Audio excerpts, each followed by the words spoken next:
Buenísimas, buenísimas, buenísimas mañanitas, con un sol y unas montañas verdes. Mi Cristo interior, salud y bendice a tu Cristo interior, tú que vas a conectarte hoy, mañana, cualquier día, y también el de aquellos que queriendo conectarse no pueden. Hoy es martes 9 de agosto, martes 9 de 2016, el programa es el número 1285. Los 4 dígitos suman 16. Curioso, curioso. Que el espíritu de sabiduría descienda sobre nosotros todos y nos ilumine a mí para decir lo que debo decir, a ustedes para comprenderlo. ¿Qué es eso del conflicto y la vida conflictiva? La vía conflictiva. Oigamos. En la biología rigen las leyes que no conseguimos entender desde que hemos cogido la costumbre de pensar psicológicamente, pero que podemos volver a entender siempre que aprendamos a pensar biológicamente de nuevo. En este modo biológico de pensar entra la comprensión de la vía conflictiva. Los humanos, deformados por la civilización, percibimos este pensamiento vial como algo malo y hablamos entonces de alergias que hay que combatir. Hablamos de alergia del heno, no tenemos idea, asma, neurodermatitis, psoriasis, indicando con eso indiscriminadamente diferentes conflictos en fase totalmente diferentes junto con sus síntomas físicos. Nos encontramos, por lo tanto, en una notable confusión en la que me gustaría traer un poco de orden, dice el alemán Rick Hammer. Además de la vida del síndrome de Dick Hammer, verdadera y propia, existen también vías secundarias. Son las circunstancias o momentos concomitantes de tipo esencial que en el momento del síndrome ha memorizado el organismo como importante. Por ejemplo, puede tratarse de olores, determinados colores o ruidos. Para cada síndrome puede haber una vía de acompañamiento, pero pueden coexistir 5 o 6 vías de acompañamiento. Es irrelevante atribuirles un significado a posteriori de tipo psicológico, o no, porque ya están programadas en nosotros. Ejemplo, la alergia del heno. Escuchen esto. Muchos no tienen idea, no han visto esto, pero cuando el heno está apenas segado, se amontonaba para dejarlo secar sin que la escarcha lo volviese a humedecer. Estos montones de tallos en los bodegones eran, sobre todo en el campo, la posibilidad más romántica y no costosa para la primera relación amorosa. Sin embargo, si se producía lo que pasaba a menudo, un incidente grande o importante, entonces el olor del heno fresco les recordaba siempre a los dos amantes lo que significa a la fuerza un síndrome de Dick Hammer para los dos, pero a menudo solo para uno de los dos. Hablamos entonces de alergia al heno. Del resto, para provocar la alergia al heno, que es naturalmente ya la fase de reparación, no hacen falta montones de heno, sino que si, por ejemplo, vemos por la televisión a un granjero que ciega el heno, el efecto es el mismo. En lo particular, que normalmente en la naturaleza deberían ayudarnos, es el hecho de que toda recaída conflictiva de vía principal podemos pasar instantáneamente a una o a todas las vías secundarias. Obviamente, todas las vías secundarias tienen también su correspondiente aspecto conflictivo autónomo, un propio foco de Hammer en el cerebro y la correspondiente modificación en el órgano. En el ejemplo anterior de la alergia al heno, la pareja, si entonces ha sufrido un síndrome, antes de cada ataque de alergia normalmente sufre al mismo tiempo también una recaída del conflicto sexual con carcinoma del cuello de útero. Si se va de vacaciones a una granja en el momento en que se recoge el heno, se extraña de que se le detenga el círculo menstrual. La recaída conflictiva se resuelve rápidamente en cuanto que regresa a casa y ya no ve ningún montón de heno. Sin embargo, Queda la amenaza de una nueva catástrofe si por casualidad va al ginecólogo y éste ve un inicio de carcinoma en el cuello del útero. Por eso recomiendo a todos mis alumnos que busquen con especial cuidado el síndrome con todas las vías de acompañamiento, vías ópticas, acústicas, olfativas y táctiles.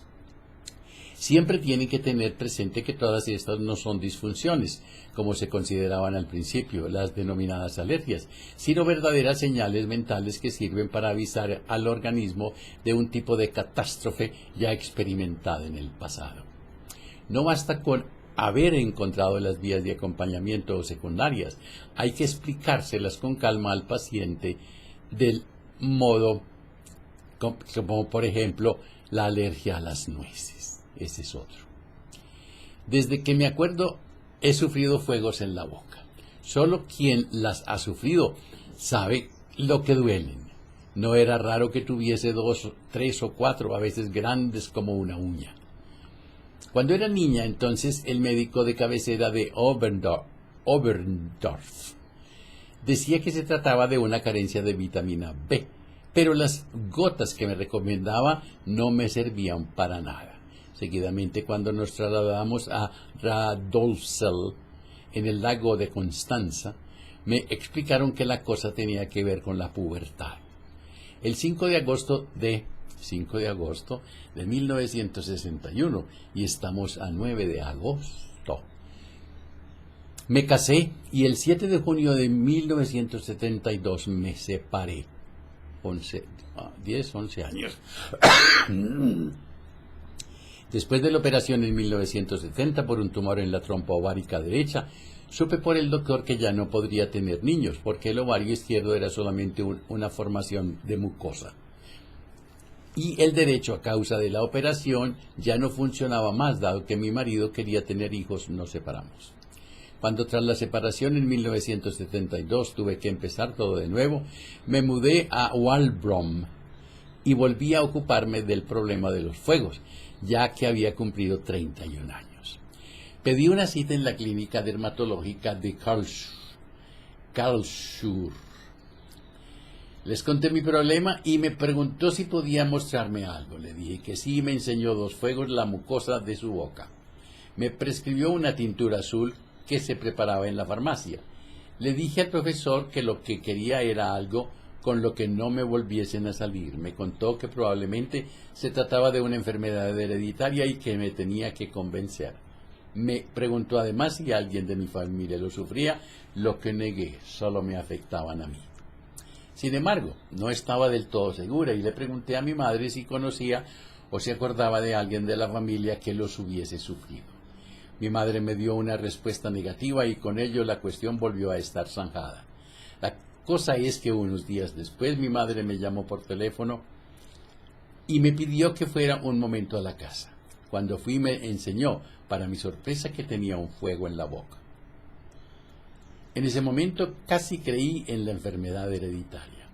El 11 de agosto de 1979, faltan 3 días, conocí a Leo, mi actual compañero, que siempre ha dicho que para mi problema tenía que haber una solución, pero se equivocaba. Todo lo que probé, desde gel o pomadas y gotas, enjuagues con camomila, salvia, mirra, hierbas suizas y qué sé yo, no sirvió para nada. Cuando tenía 3 o 4 de estos diablos blancos, lo único que servía eran los calmantes, porque estaba ocupada todo el día como secretaria en los seguros sanitarios alemanes de Karlsruhe, y por ello tenía que hablar mucho y llamar por teléfono a todo el mundo. Desde el 29 de marzo hasta el 16 de abril del 94, mi compañero y yo hemos hecho un viaje a China, de Pekín a Hong Kong. Cuando volvimos a casa comprobé que no tenía fuegos, un milagro, ya que sucedía muy raramente. De repente he pensado que la cosa tenía una conexión con los alimentos o con el arroz. Desde ese momento he apuntado con precisión todo lo que comía. De cualquier manera he visto que me dolía precisamente cuando comía nueces. Desde ese momento he dejado de comer nueces, raro. Todos mis conocidos y parientes me preparaban dulces sin nueces. Incluso renuncié a las almendras de la pasta de los dulces, los panes con sésamo y el pan de semillas de girasol. Cuando no me daba cuenta y los comía, de nuevo me afectaba, así que he renunciado a todo lo que tenía que ver con nueces. Poco antes de que llegase Heinz, nos llamamos y me preguntó si había oído hablar del Dr. Hammer, que sin embargo yo no conocía. Me contó la historia de la trágica muerte de su hijo, Dirk. Me dijo además que su hermana trabajaba con el Dr. Hammer y tenía 2 libros que me podía llevar a casa, lo que hizo. Leí los 2 libros y reflexioné. Pude comprenderlos sin problemas, ya que había trabajado desde febrero del 74 hasta septiembre del 76 como secretaria jefe del Departamento de Neurología de la clínica de Reichenbach. Una vez que leí, según el consejo de Heinz, los 2 libros del Dr. Hammer, comprendí el plan. Confieso que les había echado una ojeada, pero pienso que lo que Heinz me había dicho, que solo entendería el contexto una vez que hubiese leído los 2 libros. Me puse en la mesa, me senté en la silla y comencé a estudiar. En el tema de las alergias levanté las orejas. De repente me convencí de que el tema de las nueces tenía que venir de algo del pasado. Se lo conté inmediatamente a Leo, quien me dijo que podría ser así. ¿Pero de dónde? ¿Y qué? Seguí reflexionando y rompiéndome el cerebro sin resultado. Una noche me desperté de repente y lo supe con precisión. Conseguí con dificultad esperar a que Leo se despertase, pues quería despertarlo en ese mismo momento, pero no lo hice. No podía dormir y esperaba impaciente a que abriera los ojos. Le dije que sabía de dónde venía la historia de las nueces. Me respondió con tranquilidad: primero desayunamos y luego me cuentas todo. Naturalmente, no podía esperar más y todavía en camisón comencé a hablar en la cocina. En Oberndorf vivíamos en la casa de los abuelos, en una colina. En el terreno había un nogal que a mí de niña me parecía enorme y que metía un par de ramas en nuestro jardín. Estaba prohibido coger las nueces porque era mejor no tener problemas con la propietaria, una tal señora Fuss.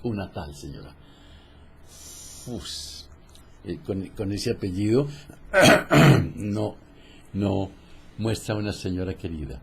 Era otoño quizás del 46 o del 47, las nueces estaban maduras y apenas abiertas. Mi hermana, que tiene 5 años más que yo, y yo fuimos hasta el árbol, miramos y la señora Fuss estaba en la ventana, o nuestra madre o la abuela nos podía ver.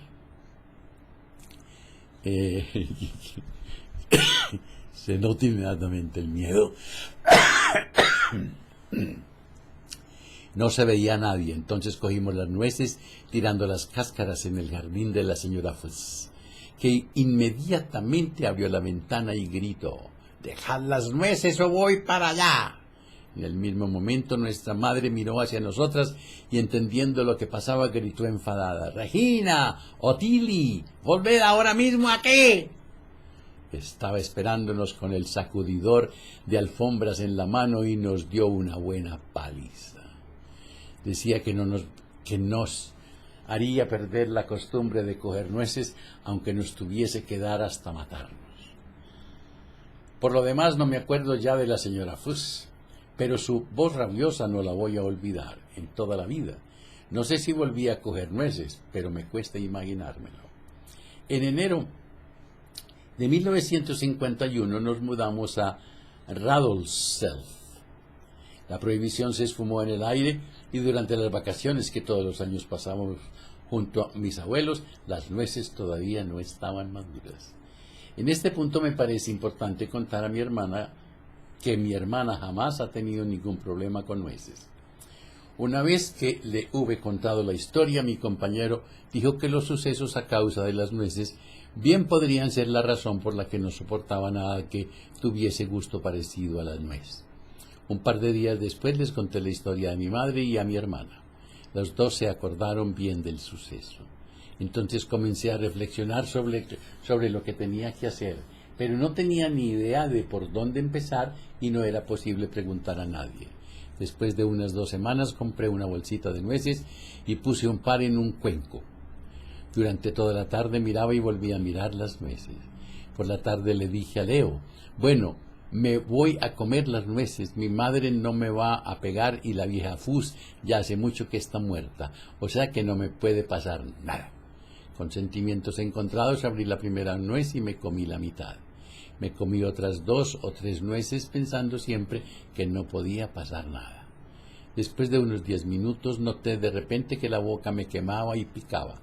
Salté y corrí al baño, me bajé el labio y vi que ya tenía una mancha roja oscura. Miré en el espejo y me dije a mí misma, ¿qué haces? No te puede pasar absolutamente nada. La mañana siguiente la mancha había desaparecido. Me comí otra nuez y esperé, pero no sucedió nada. Desde entonces, como todos los tipos de frutos secos, sésamo y todos los tipos de panes y dulces con nueces y semillas. Informé a todos los parientes y conocidos que nuevamente podía comer nueces y les expliqué el porqué.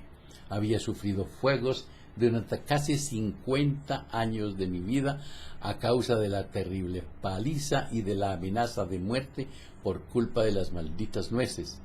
Si pienso a las afirmaciones de los médicos a propósito de la falta de vitamina B, de la enfermedad hereditaria, etc., no puedo hacer otra cosa que sonreír débilmente.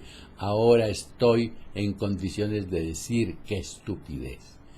La terapeuta de Otili nos cuenta además, Otili nos ha contado además otra cosa que se ha olvidado de escribir, pero que es muy interesante. Nos ha contado toda la historia de su vieja madre, la cual finalmente, aunque solo una vez, tuvo 2 fuegos en la boca. Había tenido sentimientos de culpa y eso los había provocado. En 1970 se separó de su marido por deseo de él, porque ella no podía tener hijos. El ovario derecho de la mujer zurda pertenece al conflicto del perder al hombre amado. El izquierdo, atrófico, en realidad estaba necrótico, es decir, en actividad conflictiva. Tras la extirpación del ovario derecho, el izquierdo permaneció activo porque se le dijo que definitivamente no podría tener hijos. En 1989 fue extirpado junto con el útero también el ovario necrotizado. La fase de reparación de conflicto de pérdida por el marido fue el quiste del ovario a la derecha. La paciente, que entonces tenía solo 26 años, esperaba encontrar otro hombre y quizás también tener hijos con él. Ahora sabemos, basándonos en nuestra experiencia, que tras una operación de quiste ovárico, los centros propuestos, corteza subrenal e hipófisis, pueden realizar una sustitución de producción de estrógenos. Así sucede aquí. La paciente tuvo la menstruación durante 5 años más y tampoco después entró en menopausia, ni siquiera cuando en 1989, ya con 48 años, sufrió una operación total, extirpación del útero y del ovario izquierdo atrofiado. Pero en 1970, tras la operación del quiste ovárico del lado derecho, la paciente permaneció en menopausia por un periodo de 3 a 6 meses. Habría durado hasta que el quiste estuviese endurecido y hubiese producido estrógeno. Tenemos que suponer que en el cerebro se haya producido el correspondiente programa especial. Coherentemente, la paciente dice que ha tenido una fuerte tos seca poco después de la extirpación del ovario con fiebre alta. Vemos que las vías secundarias, si se encuentran en el relé del territorio, pueden modificar su cualidad durante el periodo de conflicto activo si cambia la situación hormonal. En este caso, en el que se llegó a una casi solución temporal para el lado cerebral izquierdo con tos laríngea, algunos meses más tarde tuvo lugar un aumento de los estrógenos directamente desde el cerebro, contenido en el programa especial que provocó nuevamente la suspensión temporal de la menopausia. Ahora el conflicto de la mucosa de la laringe cerebralmente a la izquierda está nuevamente activo desde hace 29 años. Desde finales de junio del 97 el conflicto fuegos-nueces se ha resuelto. Desde entonces la paciente vuelve a comer nueces sin sufrir fuegos. Y nuevamente la paciente tuvo tos laríngea vírica. Durante 10 días se quedó sin voz, sin tú, porque es que voz, solo el alcalde de Medellín. No sabemos si todas las vías se han resuelto de un modo definitivo, pero podemos suponer que es así. Cuando la paciente dentro de poco entrará en la menopausia, el conflicto de susto imprevisto ya no podrá surgir porque ya no existe. Vemos la falta que hace calcular bien, porque las vías, sobre todo si se han formado al mismo tiempo en el mismo síndrome, no se comportan para nada de modo sincrónico o constante respecto a un mismo contenido. No podemos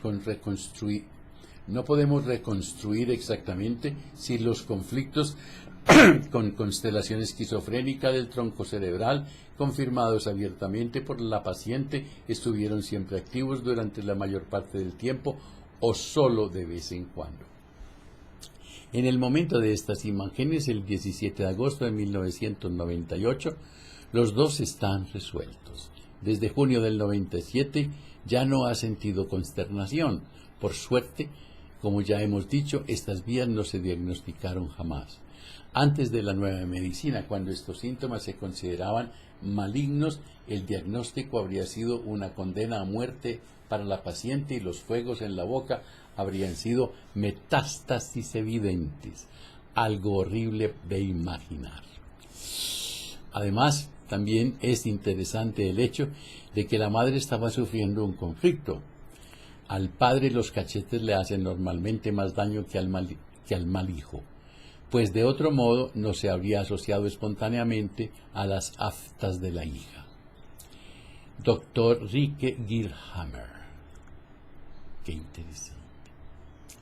Cuando te abrazas, cuando te quieres, cuando te amas, la vida te abraza, la vida te quiere, la vida te ama. Me acepto y me apruebo como soy, me amo. Me acepto y me apruebo como soy, me amo. Yo soy en cada nuevo día más dulce. Mañana hablaremos del agua alcalina. Que la prosperidad, la armonía, la salud, la sabiduría y el amor sean con ustedes y sus familias, conmigo y mi familia. Si hoy tienes un momento de tristeza, de desilusión, de celos, de miedo, de pobreza, invoca al espíritu de sabiduría, pídele que descienda sobre ti y tú cuéntale. Y si en tu relato hayas algo mal puesto en tu corazón con alguien, perdona a ese alguien, ámalo, agradece y olvida. Y si lo que encuentras es contigo, perdónate, ámate, agradece y duérmete. Hasta mañana.